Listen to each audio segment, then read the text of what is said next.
காங்கம் இது யாரு கிழிச்சா?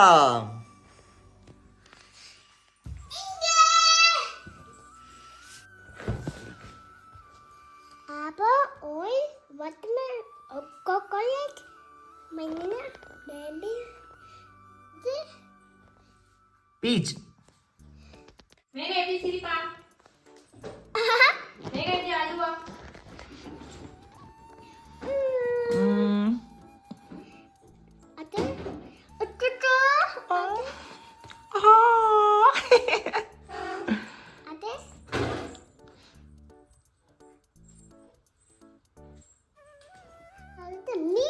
மியாவ் பாப்பா. Hi friends, welcome back to our channel the family map. இன்றைக்கி ரொம்பவே இன்ட்ரெஸ்டிங்கான எங்களோட ரேண்டமான சண்டே ரொட்டீன் தான் பார்க்க போகிறீங்க.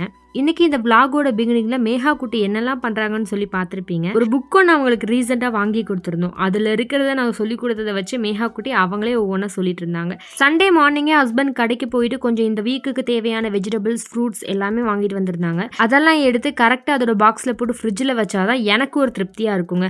அது மட்டும் இல்லாமல் 1 வீக்குக்கு தேவையான ஃப்ரூட்ஸ் அண்ட் வெஜிடபிள்ஸ் ரொம்பவும் ஃப்ரெஷ்ஷாகவும் இருக்கும். அப்புறம் வெளியில் கொஞ்சம் வத்தலும் காய போட்டிருந்தேன். மேகா குட்டிக்கு ரீசெண்டாக இந்த பாத் டப் மாதிரி ஒன்று வாங்கியிருந்தோம். மேகா குட்டிக்கு அது ரொம்பவே பெருசாகவும் இருந்தது. ஆனாலும் மேகா குட்டி என்ஜாய் பண்ணி விளையாண்டாங்க. ஃபைனலாக இந்த பாத் டப்பை சன்னில் கொஞ்சம் ட்ரை பண்ண வச்சுட்டு அதை எடுத்து உள்ளேயும் வச்சாச்சு. மற்ற நாள்லேயே ரொம்பவே ஹரிபரியாக ஒர்க் ஸ்டார்ட் ஆயிரும், எண்டும் ஆயிரும். ஆனால் இந்த சண்டேங்கிறதுனால இன்றைக்கி கொஞ்சம் பீஸ்ஃபுல்லாக ரிலாக்ஸாக தான் ஒர்க் ஸ்டார்ட்டும் பண்ணேன். என் ஹஸ்பண்டும் இன்றைக்கி கொஞ்சம் வீட்டில் தான் இருக்காரு. ஸோ எந்த ஒரு ஹரிபரியும் கிடையாது. எந்த ஒரு அவசரமும் இல்லாமல் லஞ்ச் ப்ரிப்பேர் பண்ணிக்கலாம்னு சொல்லி ஒரு மைண்ட் செட் தான். இன்றைக்கி மார்னிங்கே துணி துவைச்சு மாடியில் காயவும் போட்டுட்டேன். ஆனால் காய போட்டது மட்டும் இல்லாமல் மேலே மாடிக்கு போயிட்டு துணியை கொஞ்சம் திருப்பி போட்டு வந்தால் தான் சீக்கிரமாக காயின்னு சொல்லி தான் மாடிக்கும் போயிருந்தேன். தக்காளி செடி ஒன்று போட்டோம். பாருங்க விதை பாரு எப்படி வந்திருக்கு. தக்காளி நிறைய வந்திருக்கு, காயாக இருக்குது தெரியுதா? கொஞ்ச நாளைக்கு முன்னாடி தக்காளி ஒன்று எடுத்து பக்கத்தில் சீடு போட்டிருந்தேன். அது இந்த அளவுக்கு செடியாக முளைக்கும்னு சொல்லி நான் எக்ஸ்பெக்ட் பண்ணவே கிடையாது. ஃபஸ்ட்டு போய் பார்க்கும்போது அதில் செடி முளைச்சிருந்தது. இப்போ பார்த்தா அதிலேருந்து காயே வந்துருச்சுங்க. இன்னும் கொஞ்ச நாளில் பழமே கிடச்சிரும் போல். பார்க்குறதுக்கு உண்மையாகவே ரொம்ப ஹாப்பியாக இருந்தது. அதை தான் வந்துட்டு என் ஹஸ்பண்ட்டை காமிச்சிட்டும் இருந்தேன்.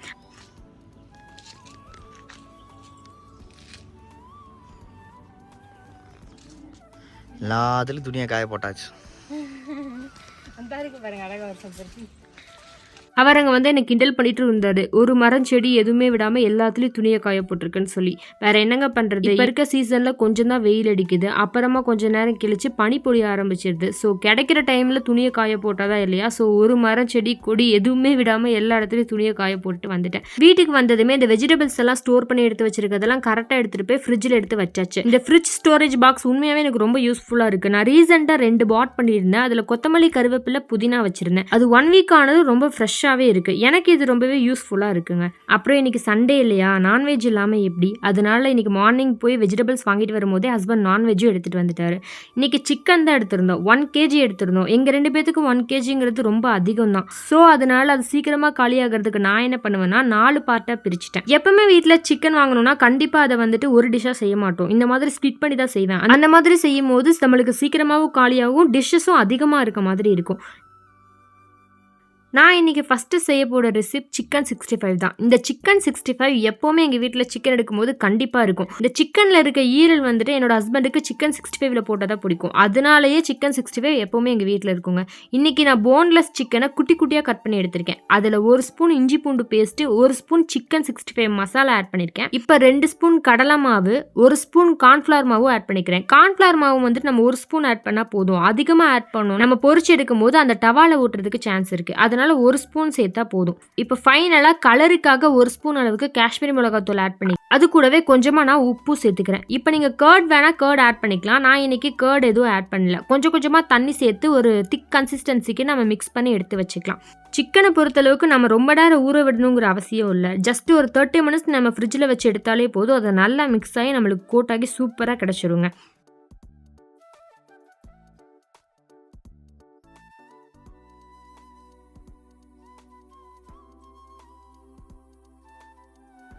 நல்லா மிக்ஸ் பண்ணி முடிச்சதுக்கப்புறமா நான் இதை ஃப்ரிட்ஜிலையும் ஸ்டோர் பண்ணி எடுத்து வச்சுருக்கேன். ஜஸ்ட் ஒரு 30 மினிட்ஸ் தான் வைக்க போகிறேன்.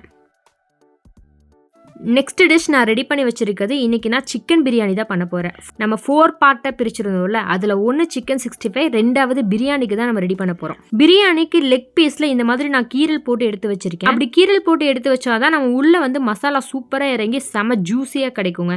நான் இப்போ ஜஸ்ட் இதில் மேரினேட் பண்ணி வச்சிருக்கிறது கேர்டு மட்டும்தான்.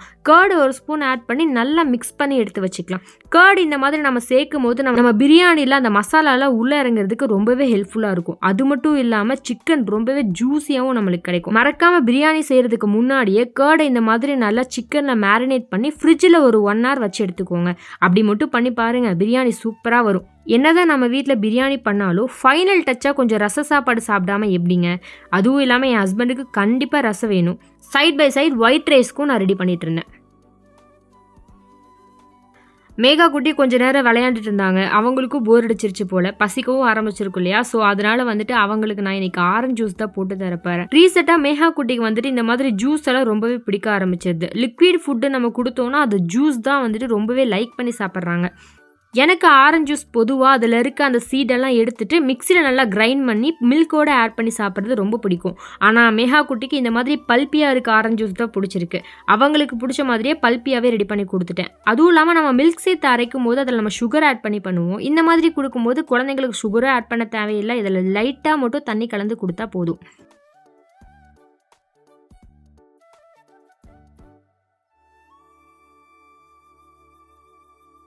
மேகா குட்டிக்கு அவங்களுக்கு பிடிச்ச மாதிரியே ஜூஸ் ரெடி பண்ணி அவங்க டேடி கிட்ட கொடுத்து விட்டாச்சு.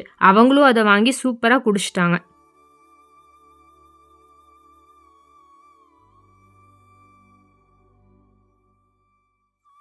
சண்டே நான் பிரேக்ஃபாஸ்ட் முடிச்சுட்டு ஒர்க் ஸ்டார்ட் பண்ணும்போது நியர்பை ஒரு 10:30 இருக்கும். நம்ம சீக்கிரமாக சமையலை முடிச்சா தான் நம்ம சீக்கிரமாக சாப்பிடவும் முடியும். சண்டே கொஞ்சம் நேரம் ரெஸ்ட் எடுக்கவும் முடியும் இல்லையா?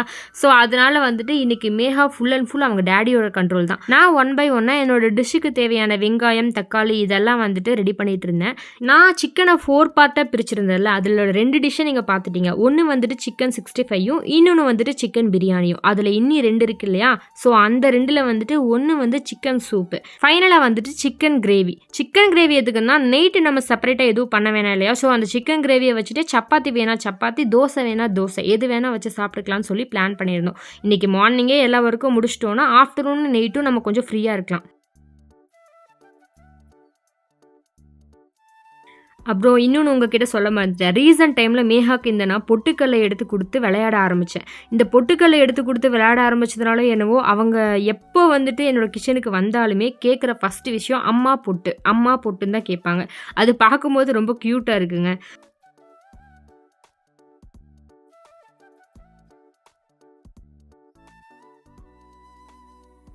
இப்போ நான் சிக்கன் சூப்பு வைக்கிறதுக்கான ப்ராசஸ் தான் ஸ்டார்ட் பண்ணியிருக்கேன். சிக்கன் சூப்புக்கு பொதுவாக சின்ன வெங்காயம் போட்டோன்னா டேஸ்ட்டு சூப்பராக இருக்கும். நான் இன்றைக்கி ஒரு 15 சின்ன வெங்காயத்தை தோல் உரிச்சு எடுத்து இந்த மாதிரி குட்டி குட்டியாக கட் பண்ணி எடுத்து வச்சுருக்கேன்.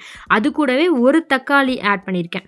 ரொம்ப பெரிய தக்காளியாக இருந்தால் நீங்கள் 1 போட வேணாம், 1/2 தக்காளி போட்டாலே போதும். நான் ஃபஸ்ட்டு 1 தக்காளி தான் எடுத்தேன், ரொம்ப பெருசாக இருக்க மாதிரி இருந்ததா, ஸோ அதனால் வந்துட்டு அதில் 1/2 மட்டும் எடுத்து கட் பண்ணி தனியாக எடுத்து வச்சிட்டேன்.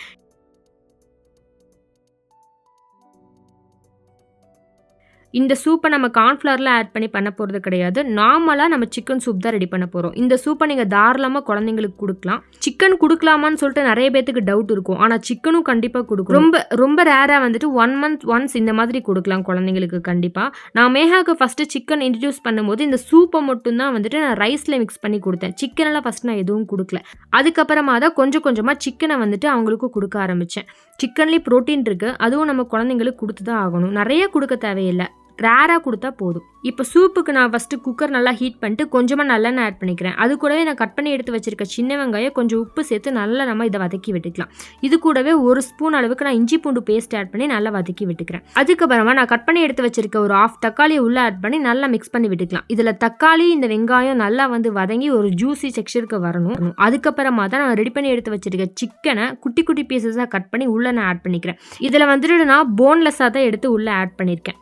போனை ஆட் பண்ண என்ன ப்ராப்ளம்னா விசில் வைக்கும் போது அந்த இதில் இருக்க எலும்பு வந்துட்டு உடஞ்சி வர சான்ஸ் இருக்குது. ஸோ நம்ம குழந்தைங்களுக்கு கொடுக்கும்போது ரொம்பவே கேர்ஃபுல்லாக கொடுக்கணும் இல்லையா? ஸோ அதனால வந்துட்டு நான் இன்னைக்கு போன் எதுவுமே ஆட் பண்ணல. ஜஸ்ட் வந்துட்டு போன்லெஸ் பீசஸ் மட்டும் தான் நான் உள்ள ஆட் பண்ணியிருக்கேன். பெரியவங்க சாப்பிட்ற மாதிரி இருந்தீங்கன்னா இதில் நீங்கள் கொஞ்சம் போன் பீசஸை ஆட் பண்ணிக்கலாம். இதில் நான் 1/2 ஸ்பூன் மல்லித்தூளும் கொஞ்சமாக நான் மஞ்சத்தூளை ஆட் பண்ணியிருக்கேன். நல்லா இதை நம்ம மிக்ஸ் பண்ணி விட்டுக்கலாம். இதில் நம்ம கொஞ்சம் பெப்பரும் ஆட் பண்ணிக்கலாம். பெப்பர் ஆட் பண்ணுறதுனால கொஞ்சம் காட்டமாகவும் இருக்கும், சூப்பும் நல்ல டேஸ்ட்டாகவும் இருக்குங்க. குழந்தைங்களுக்கு கொடுக்குறதா இருந்தால் நீங்கள் கொஞ்சம் லைட்டாக ஆட் பண்ணிக்கோங்க. ஃபைனல் டச்சில் அதாவது சூப்பெல்லாம் வச்சு முடிச்சதுக்கு அப்புறமா உங்களுக்கு தேவையான அளவுக்கு நீங்கள் ஆட் பண்ணிக்கலாம். இதெல்லாம் ஆட் பண்ணதுக்கு அப்புறமா இது நல்லா கொதிச்சு வர வரைக்கும் நம்ம வெயிட் பண்ணலாம். இப்போ நான் சைட் பை சைட் சிக்கன் பிரியாணிக்கு தேவையான ஆனியன் ரைத்தா தான் ரெடி பண்ணிட்டு இருந்தேன். எப்பவுமே பிரியாணி ஸ்டார்ட் பண்ணுறதுக்கு முன்னாடி 2 விஷயத்தை மறக்காம பண்ணணும். ஒன்று வந்துட்டு சிக்கனோ மட்டனோ என்ன பிரியாணி பண்ணாலுமே அதை ஃபர்ஸ்ட் நம்ம மேரினேட் பண்ணி எடுத்து வச்சிருக்கணும். Second one onion raita ready பண்ணி எடுத்து வச்சிருக்கணும். ஏன்னா அப்பதான் நம்ம பிரியாணி வைக்கிறதுக்குள்ள ஆனியன்ல இருக்க அந்த சாரெல்லாம் இறங்கி ரைத்தா வேற லெவல் சூப்பரா இருக்குங்க. மறக்காம இந்த ட்ரிக்கே ட்ரை பண்ணி பார்த்துக்கோங்க. அப்போ நான் சொன்னேன் இல்லையா, மேகா குட்டி வந்து பொட்டுக்கல் அவங்களே வந்து கேட்பாங்கன்னு சொல்லிட்டு இந்த டைமும் வந்துட்டு கேட்டு தான் வாங்கி விளையாண்டுட்டு இருக்காங்க. இந்த மாதிரி விளையாடும் போது அவங்களோட கவுண்டிங் ஸ்கில் இன்க்ரீஸ் ஆகும். மறக்காம உங்க குழந்தைங்களுக்கு இந்த மாதிரி கொடுத்து விளையாண்டு பாருங்க. அப்புறம் கொஞ்ச நேரத்துக்கு அப்புறமாவே எனக்கு பசி எடுக்கவும் ஸ்டார்ட் ஆயிடுச்சு. வீட்டில் கொஞ்சம் பிஸ்கட் இருந்ததா, ஸோ பிஸ்கட் மேலே இந்த மாதிரி ஜாம் வச்சு மேலே க்ளோஸ் பண்ணி சாப்பிட்றது என் ஹஸ்பண்டுக்கு பிடிக்கும். அவர் எனக்கு சொல்லி கொடுத்து இப்போ எனக்கும் அது பிடிக்க ஆரம்பிச்சிருச்சு. இதோட டேஸ்ட் ஒரு மாதிரி டிஃப்ரெண்ட்டாக நல்லா தாங்க இருக்கும். நான் சாப்பிட்டு இருக்கிறத பார்த்து என் ஹஸ்பண்டுக்கு சாப்பிடணுன்றது இருக்கும் போல என்கிட்ட வாங்கி அவரும் சாப்பிட ஆரம்பிச்சிட்டாரு. அதுக்கப்புறமா நம்மளோட சூப்பு நல்லா கொதிச்சு வந்துருச்சுங்க. இப்போ குக்கர் லிட் போட்டு மூடி ஒரு 3 விசில் வச்சு எடுத்துக்கலாம். 3 விசிலுக்கு அப்புறம் ஓப்பன் பண்ணி பார்த்தோம்னா நம்மளோட சூப் சூப்பராக ரெடி ஆயிரும். அப்புறம் ஒரு 11:30 போல் டைம் வந்துடுறால நம்மளுக்கு கரெக்டாக ஞாபகம் வருது டீ தான் இல்லையா? ஸோ இன்றைக்கி ஹஸ்பண்டும் வீட்டில் இருக்கனால அவருக்கும் டீ இன்ட்யூஷன் வந்துருச்சு. 2 பேர்த்துக்குமே சேர்ந்து நான் டீ தான் சைட் பை சைட் ரெடி பண்ணிட்டு இருந்தேன்.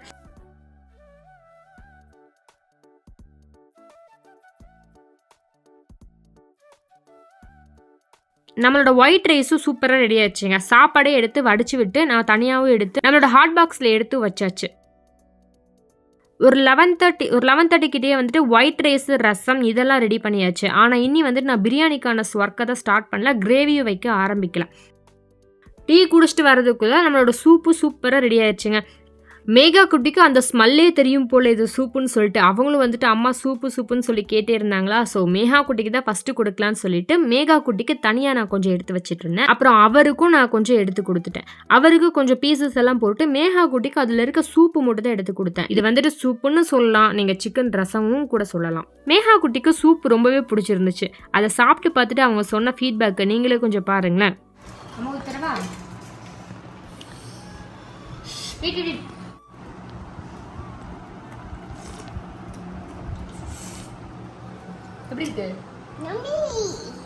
அதுக்கப்புறமா நம்ம கிச்சனுக்கு வந்துட்டு நம்மளோட பிரியாணி ஒர்க்கை ஸ்டார்ட் பண்ணியாச்சு. இன்னைக்கு நான் பிரியாணிக்கு 2 கப் அளவுக்கு பாஸ்மதி ரைஸ் தான் எடுத்திருக்கேன்.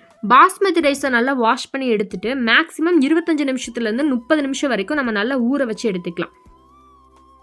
இப்போ நம்ம சிக்கன் பிரியாணிக்காக ஒரு ஃப்ரெஷ் மசாலா தான் ரெடி பண்ண போகிறோம். அதுக்கு நம்ம ஒரு ஜாரில் 1 கைப்பிடி அளவுக்கு கொத்தமல்லி இலை, 1 கைப்பிடி அளவுக்கு புதினா, ஒரு 10 சின்ன வெங்காயத்தை அரைச்சி நான் பேஸ்ட் பண்ணி எடுத்துக்கிறேன்.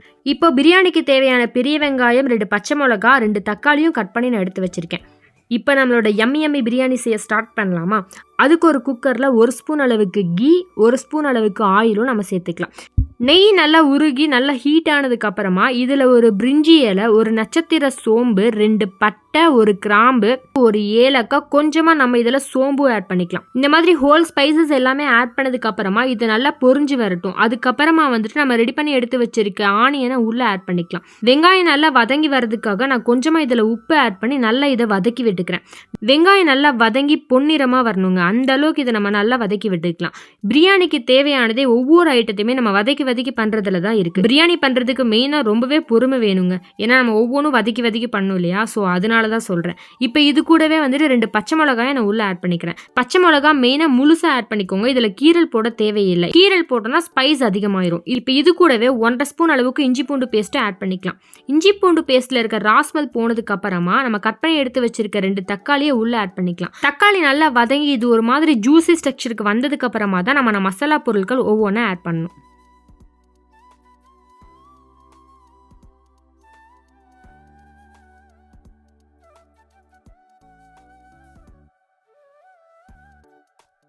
தக்காளி தக்காளி நல்லா வதங்கி வந்ததுக்கு அப்புறமா நம்ம ரெடி பண்ணி எடுத்து வச்சிருக்க கிரீன் பேஸ்ட், அதாவது ஃப்ரெஷ் மசாலாவை தான் நான் ஃபர்ஸ்ட் ஆட் பண்ணிக்கிறேன். இதை நல்லா ஆட் பண்ணி நல்லா மிக்ஸ் பண்ணி விட்டுக்கலாம். பொதுவாக வந்துட்டு பிரியாணியில் சில பேர் வந்துட்டு புதினாவும் கொத்தமல்லியும் அரைக்காம போடுவாங்க. ஆனால் அந்த மாதிரி பண்ணால் வீட்டில் எல்லாருமே அதை ஒதுக்கி வச்சுட்டு தான் சாப்பிடுவாங்க. அதனால தான் நான் நல்லா கிரைண்ட் பண்ணிட்டேன். அப்புறமா இதிலே நம்ம மசாலா பொருட்களை ஆட் பண்ணிக்கலாம். இப்போ 1 ஸ்பூன் அளவுக்கு தனி மிளகாத்தூள், 1.5 ஸ்பூன் அளவுக்கு காஷ்மீரி மிளகாத்தூள், 1 ஸ்பூன் மல்லித்தூள், 1 ஸ்பூனுக்கு கொஞ்சம் கம்மியாக கரம் மசாலாவும் ஆட் பண்ணிக்கலாம். அப்புறமா கொஞ்சமா மஞ்சத்தூளும் நம்ம இதில் ஆட் பண்ணிக்கலாம். கரம் மசாலா நம்ம வீட்டிலே பண்ணது தான். கரம் மசாலாவோட ரெசிப்ட் நம்மளோட சேனலில் ஆல்ரெடி அப்லோட் பண்ணியிருக்கேன். வேணும்னா மறக்காம அதை செக் பண்ணி பார்த்துக்கோங்க. இது கரம் மசாலா மட்டும் கிடையாதுங்க, மல்டி பர்பஸ் மசாலா. நீங்கள் பிரியாணி, நான்வெஜ் வெரைட்டி எது பண்ணாலுமே இந்த கரம் மசாலா கண்டிப்பாக யூஸ் பண்ணிக்கலாம். இப்போ இதிலேயே வந்துட்டு 1 ஸ்பூன் அளவுக்கு கேர்டு ஆட் பண்ணி நல்லா மிக்ஸ் பண்ணி விட்டுக்கிறேன். நம்ம ஆல்ரெடி சிக்கனை மேரினேட் பண்ணும் போதே கேர்டு ஆட் பண்ணி தான் மேரினேட் பண்ணியிருக்கோம். இதுலேயே கொஞ்சமாக நான் 1 ஸ்பூன் அளவுக்கு மட்டும் கேர்டு ஆட் பண்ணிக்கிறேன். இப்போ நம்மளோட பிரியாணியோட ஹீரோ சிக்கன், அவரையும் வந்துட்டு இது கூட ஆட் பண்ணிக்கலாம். மசாலா எல்லாமே சிக்கன் கூட நல்லா கோட் ஆகிற வரைக்கும் இதை நல்லா நம்ம மிக்ஸ் பண்ணி விட்டுக்கலாம். இப்போ குக்கரை லிட் போட்டு மூடி ஒரு 2 விசில் வச்சு எடுத்துக்கலாம். என்னோட குக்கரில் விசில் கொஞ்சம் சீக்கிரமாக வரும், அதனால நான் 2 விசில் வச்சு எடுத்துக்கிறேன். விசில் கொஞ்சம் லேட்டாக வர மாதிரி இருந்துச்சுன்னா நீங்கள் 1 விசில் வச்சு எடுத்தாலே போதும். சைட் பை சைட் நம்மளோட சைட் டிஷ்ஷான சிக்கன் 65 ரெடி ஆயிடுச்சுங்க. இப்போ 2 விசில் வந்தாச்சு. நம்மளோட குக்கரை ஓப்பன் பண்ணி பார்த்தோம்னா சிக்கனை பார்த்தாலே உங்களுக்கு தெரியும் எவ்வளோ ஜூஸியாக இருக்குன்னு சொல்லி. பிரியாணியோட மசாலா எல்லாமே சிக்கனில் இறங்கி சூப்பராக வெந்து வந்திருக்குங்க. இப்போ பிரியாணியோட தண்ணி ரேஷியோன்னு பார்த்தீங்கன்னா பாஸ்மதி ரைஸ் நம்ம எடுத்தோம்னா 1 கப்புக்கு 1.5 கப்பு தண்ணி கரெக்டாக இருக்கும். நான் இன்னைக்கு 2 கப் பாஸ்மதி ரைஸ் எடுத்தனால 3 கப்பு தண்ணி எனக்கு கரெக்டாக இருக்குங்க. அதில் நம்ம சிக்கன் வேக வைக்கும் போது அதிலிருந்து வந்த தண்ணியே 1/2 டம்ளருக்கு இருக்கும். அதை கணக்கில் எடுத்துக்கிட்டு நான் இப்போ 2.5 கப் அளவுக்கு தண்ணி ஆட் பண்ணிக்கிறேன். அப்போ 3 கப் அளவுக்கு தண்ணி நம்மளுக்கு டேலி ஆயிடுச்சு. நம்ம சேர்த்த தண்ணி நல்லா கொதிச்சு வந்ததுக்கு அப்புறமா தான் நம்ம ரெடியாக எடுத்து வச்சிருக்க பாஸ்மதி ரைஸை உள்ள ஆட் பண்ணிக்கலாம். பாஸ்மதி ரைஸ் ஆட் பண்ணிட்டு நல்லா மிக்ஸ் பண்ணி விட்டுக்கலாம். பிரியாணி குழையாம உதிரியா வரணும்னா இந்த ட்ரிக்கை ஃபாலோ பண்ணுங்க. ரைஸ் ஆட் பண்ணதுக்கு அப்புறமா தண்ணி நல்லா கொதிச்சு வந்ததுக்கு அப்புறமா நம்ம குக்கர் லிட் போட்டு மூடி மேலே விசில் வைக்காம மீடியம் ஃப்ளேம்லேயே ஒரு 5 நிமிஷம் வச்சு எடுத்துக்கலாம். அந்த 5 நிமிஷத்துல மேலே வந்துட்டு ப்ரெஷர் நல்லாவே தெரியுங்க. 5 நிமிஷம் கழிச்சு ஓப்பன் பண்ணி பார்த்தோம்னா ரைஸும் தண்ணியும் நல்லா அப்சர்வ் ஆகிருக்கும். இந்த ஸ்டேஜில் 1/2 லெமனை நல்லா பிழிஞ்சு விட்டுக்கலாம். 1 ஸ்பூன் அளவுக்கு கீயும் நம்ம இது கூட சேர்த்துக்கலாம். அது கூடவே கொஞ்சமாக புதினா, கொஞ்சமாக கொத்தமல்லி இலையும் தூவிக்கலாம். இப்போ இந்த ஸ்டேஜில் குக்கரை லிட் போட்டு மூடி மேலே விசில் வச்சு ஸ்லோ ஃப்ளேமில் ஒரு 5 நிமிஷம் குக் பண்ணி எடுத்துக்கலாம். இப்போ ஒரு விசில் வந்தாலும் ஓகே, விசில் வராட்டி ஓகே. 5 நிமிஷத்தில் நீங்கள் குக்கரை ஆஃப் பண்ணிவிட்டு ப்ரெஷர் போனதுக்கப்புறம் ஓப்பன் பண்ணி பார்க்கலாம். ப்ரெஷர் எல்லாம் நல்லா ரிலீஸ் ஆனதுக்கு அப்புறமா நம்ம ஓப்பன் பண்ணி பார்த்தோம்னா பிரியாணி வந்துட்டு சூப்பராக வெந்து வந்திருக்குங்க. இந்த ஸ்டேஜில் வந்துட்டு நீங்கள் எடுத்ததுமே கிளறக்கூடாது. கொஞ்சம் நேரம் வெயிட் பண்ணிவிட்டு அதுக்கப்புறமா பிரியாணியை வந்துட்டு நம்ம தனியாக பிளேட்டுக்கு மாறிக்கலாம். அதுக்கப்புறமா நம்ம கிளறவும் செஞ்சுக்கலாம். நல்லா உதிரியாக பர்ஃபெக்டான சிக்கன் பிரியாணி சூப்பராக ரெடி ஆயிடுச்சுங்க. எனக்கு இப்போ இந்த வீடியோவில் பார்க்கும்போது கூட பிரியாணி சாப்பிடணும் போல இருக்குங்க. அவ்வளோ சூப்பராக இருந்தது. நல்ல உதிரியாக பர்ஃபெக்டாக பிரியாணி செய்யணும்னு சொல்லி ஆசைப்பட்டீங்கன்னா மறக்காமல் இந்த மாதிரி ட்ரை பண்ணி பாருங்கள். பிரியாணி எல்லாம் சாப்பிட்டு முடிச்சதுக்கு அப்புறமா ஆஃப்டர்நூன் ஒரு குட்டி தூக்கம் போட்டு எந்திரிச்சாச்சுங்க. அப்புறமா மேகா பண்ண வேலையை நீங்களே கொஞ்சம் பாருங்களேன். வீட்டில் இருக்க எல்லா விளையாட்டு ஜாமானுமே எடுத்து கீழே குட்டி வச்சுட்டாங்க. அவங்களுக்கு தேவையான திங்ஸை மட்டும் எடுத்து விளையாண்டுட்டு இருந்தாங்க. அப்புறம் ரீசெண்டாக மேகா குட்டிக்கு என்னோட ஹஸ்பண்ட் ஒரு கார் வாங்கி கொடுத்தாரு. அந்த கார் வச்சு தான் ஈவினிங் போல விளையாண்டுட்டு இருந்தோம். மேகாவோட ஸ்லைடரில் தான் விளையாண்டுட்டு இருந்தோம். அதை பார்த்துட்டு என்னோட ஹஸ்பண்ட் சில ஷார்ட்ஸ் எல்லாம் எடுத்தாரு. அதை நீங்களே கொஞ்சம் பாருங்களேன்.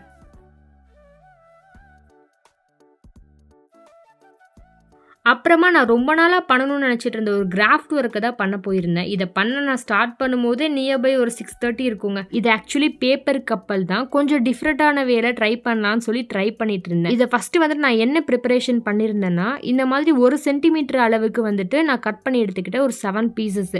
அதே மாதிரி 2 கலரில் 1 சென்டிமீட்டருக்கு நான் கட் பண்ணி எடுத்து வச்சுக்கிட்டேன். ரெண்டுமே வேறு வேறு கலரில் இருந்தால் பார்க்குறது கொஞ்சம் அழகாக இருக்கும். நான் அதனால் வந்துட்டு 1 டார்க் கலராகவும் 1 லைட் கலராகவும் எடுத்திருந்தேன். இது எப்படி பண்ணணும்னா 1 by 1 இந்த மாதிரி 1 கீழே 1 மேலே 1 கீழே 1 மேலே இந்த மாதிரி செட் பண்ணணும். இந்த மாதிரி செட் பண்ணி வச்சுக்கலாம். இது பார்க்கும்போது எப்படி இருந்ததுன்னா, இந்த ஃபர்ஸ்டெல்லாம் வீட்டில் வந்துட்டு மடிச்சு வைக்கிற கட்டில் ஒன்று இருக்கும்ல, ஸோ அது வந்துட்டு இந்த மாதிரி ஷேப்பில் தான் வயர் பின்னிருப்பாங்க. அந்த மாதிரி தான் இது பண்ணணும். இது நல்லா சூப்பராக வரும் அப்படின்னு சொல்லிட்டு ஒரு கான்ஃபிடென்ட்டாக தான் ஸ்டார்ட் பண்ணேன். என்னோட ஹஸ்பண்ட் பண்ணும்போதே இது கப்பல் மாதிரி இல்லை, இது வேற மாதிரி இருக்குன்னு சொல்லி ஓட்டிட்டு இருந்தாரு. சரி பரவாயில்ல, நம்ம கான்ஃபிடென்ட்டை விட வேணாம்னு சொல்லி ஸ்டார்ட் பண்ணேன். பரவாயில்ல, கப்பல் மாதிரி தாங்க வந்திருந்தது ஓரளவுக்கு. நீங்கள் இதை பார்த்துட்டு உங்களுக்கு எந்த மாதிரி இருக்குன்னு மறக்காமல் சொல்லுங்கள். ஃபஸ்ட்டு எடுத்ததுமே எல்லாமே பர்ஃபெக்டாக வந்துருமா என்ன, பண்ண தானே வரும். ஸோ இது ஃபஸ்ட் அட்டம் தான், ஸோ இனிமேல் பண்ணும்போது கரெக்டாக பண்ணுவோன்னு சொல்லி ஒரு ஹோப்பில் விட்டுட்டாங்க.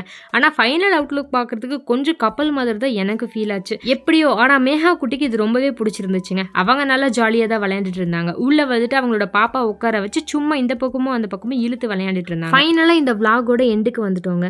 உங்களுக்கு இந்த விளாக் கண்டிப்பாக பிடிச்சிருக்குன்னு சொல்லி நம்புறேன். இதே மாதிரி நிறைய வீடியோஸ் பார்க்க மறக்காம எங்களோட சேனல் லைக் அண்ட் சப்ஸ்கிரைப் பண்ணிக்கோங்க. இன்னொரு இன்ட்ரெஸ்டிங்கான விளாக்ல மீட் பண்ணலாம். Bye friends.